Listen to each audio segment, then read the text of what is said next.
Allora, ci troviamo sul lungomare di Saint-Malo. Come vedete oggi l'oceano è leggermente agitato. Abbiamo avuto del maltempo, pioggia, vento e ora c'è un filino di sole, ma mica tanto. Comunque, Ci aspettiamo un po' di pioggia anche per oggi, ma siamo attrezzate. Il mare è agitato, ci sono dei kitesurf comunque, per cui qualcuno che si sta divertendo in lontananza c'è. Saint-Malo è una città inizialmente nel cuore fortificata, per cui noi andremo dentro le mura, intramur come dicono loro, e vedremo cattedrale, palazzi interessanti. L'architettura rispetto ai paesi precedenti sta cambiando, abbiamo notato delle differenze e per cui alla prossima, vi diremo com'è andata più tardi. quello che vediamo là in fondo è il forte. Forse non riusciremo a visitarlo perché non so se si può passare, c'è alta marea e quindi vedremo solo le cose all'interno delle mura, però sarà comunque interessante. Questa palizzata che vediamo lungo la spiaggia funge da frangiflutti e aiuta a dissipare l'energia delle onde che si infrangono sulla costa, riducendo così il rischio di erosione del suolo e di danni alle strutture costiere. Inoltre c'è anche un muro, una sorta di diga per proteggere la città dalle maree e dalle tempeste.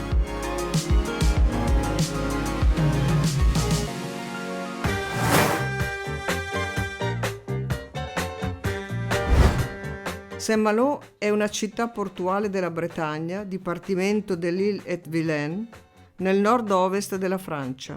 Alte mura di granito circondano la città vecchia, che un tempo era una roccaforte dei corsari, vale a dire i pirati approvati dal re. Saint-Malo conta circa 47.000 abitanti.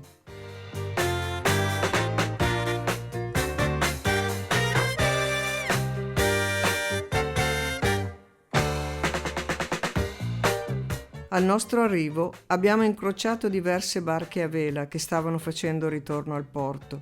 Le regate a Saint-Malo offrono un'esperienza unica per gli appassionati di vela, con la possibilità di sfidare se stessi e di ammirare la bellezza del mare e della costa bretone.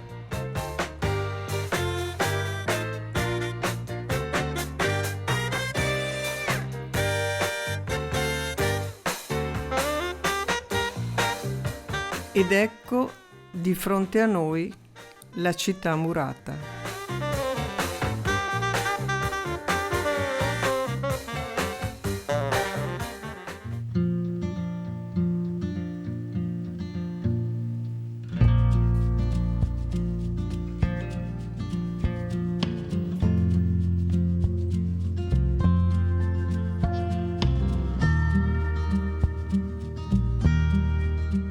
Cosa hai preso?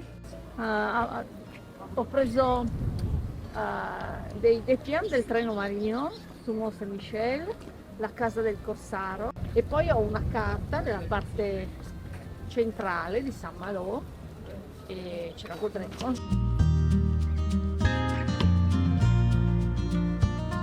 Stiamo entrando nella città fortificata.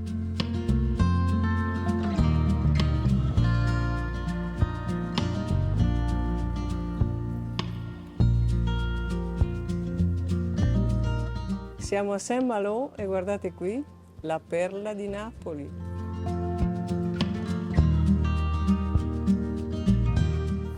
Questa è decisamente una via turistica perché è piena di negozi e di ristoranti. Marisa è andata a prendere il pane per questa sera. La cattedrale di Saint Vincent fu fondata in dedica a San Vincenzo di Saragozza ed è un monumento nazionale della Francia.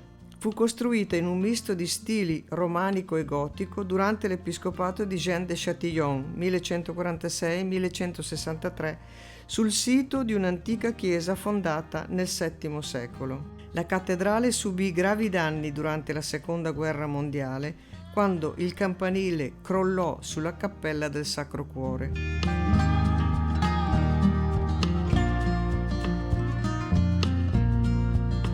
La pianta della cattedrale ricalca quella della croce latina.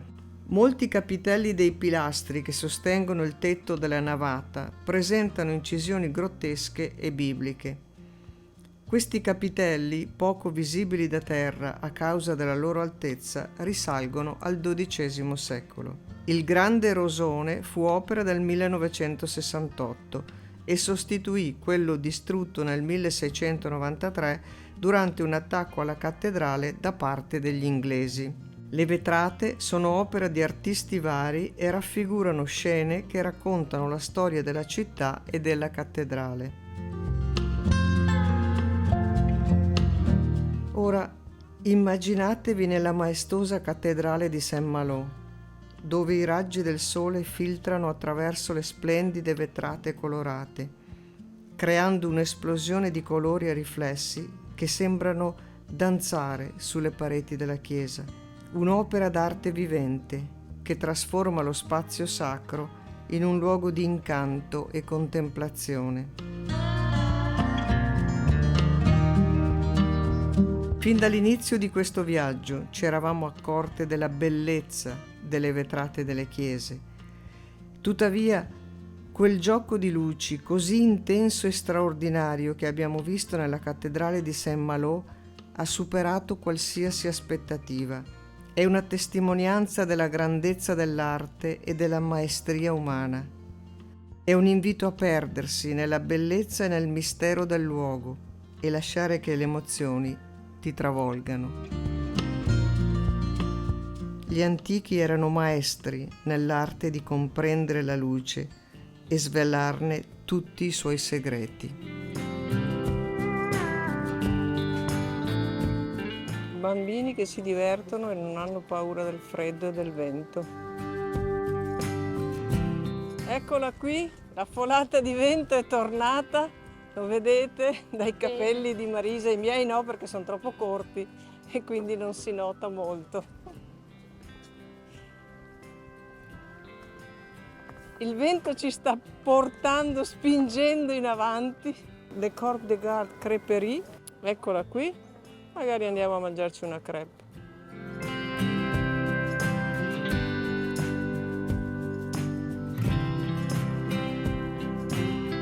Marisa è entrata in contatto con una persona locale, parlando francese, che le sta dando spiegazioni dei luoghi. Quello che vediamo di fronte è una piscina. Vedete i bordi dove l'acqua del mare è più schiumosa, più bianca? Ecco, quella è la delimitazione della piscina. Quando il mare si abbassa, lì rimane acqua di mare ed è una piscina di acqua di mare.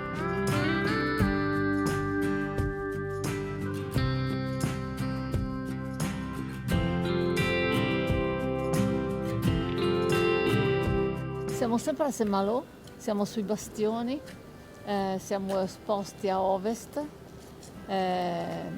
Questa parte fu stata creata nel 1600 e qualcosa per rinforzare la parte a ovest. Si chiamano bastioni di Saint-Philippe questi qua. E davanti a noi invece abbiamo il porto turistico e il porto commerciale, cioè quello operativo dei pescatori, insomma, per la gente che lavora qua. Adesso è venuto fuori ancora un raggio di sole. Sì. Tempo di ricambiare gli occhiali. Siamo in un ristorante dove io ho deciso di mangiare ostriche e Marisa invece un'insalata. Però guardate il tavolo, è interessantissimo, vedete? Questa è la base d'appoggio della macchina per cucire Singer.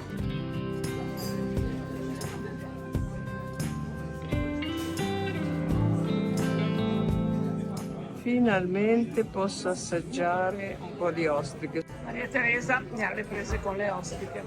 Finalmente le può mangiare. Finalmente limone, eccola.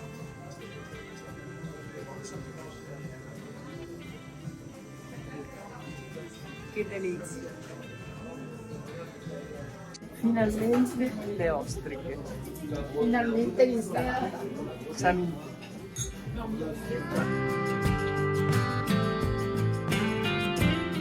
I pensionati francesi che prendono il sole in riva al mare e fanno bene, guarda che bellezza.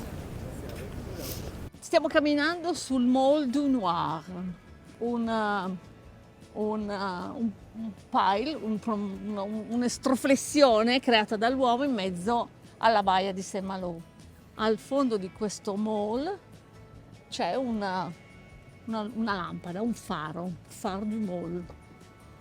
Adesso arriviamo fino lì, ci guarderemo intorno.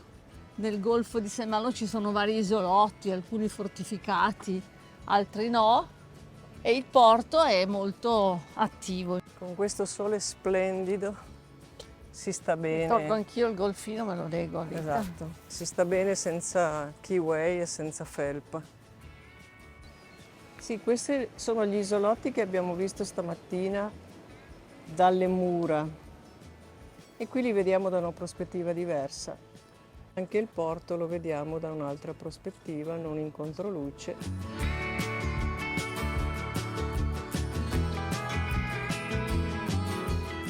Adesso c'è un cielo azzurro meraviglioso, c'è sempre un po' di vento, però si sta benissimo. Ecco qui la spiaggia. Stiamo approcciando il piccolo faro alla fine di questo percorso.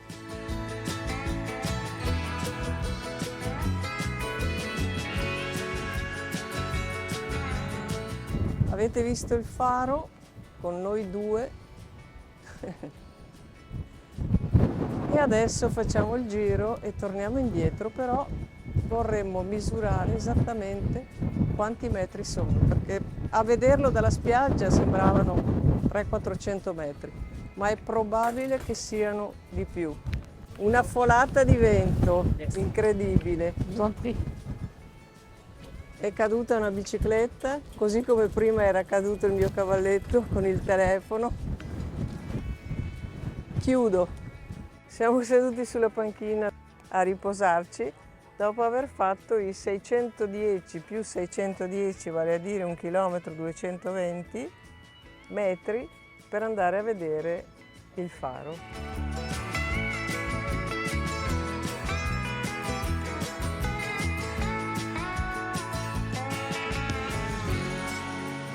Abbiamo finito la nostra visita a Saint-Malo, stiamo bevendo un sidro. Non siamo riusciti purtroppo a vedere tutti i luoghi perché alcuni erano chiusi, sarà un'occasione per ritornare. Oggi per la prima volta siamo riusciti a vedere sia l'alta marea che la bassa marea. Non so se ricordate il video di stamattina dove l'acqua arrivava lì dove si vede il bagnato della sabbia.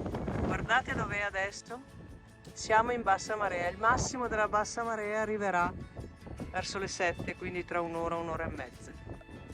Guardate il forte, stamattina era completamente circondato d'acqua e adesso invece è raggiungibile a piedi. Solo che per noi è troppo tardi per andare a visitarlo, anche perché è già chiuso.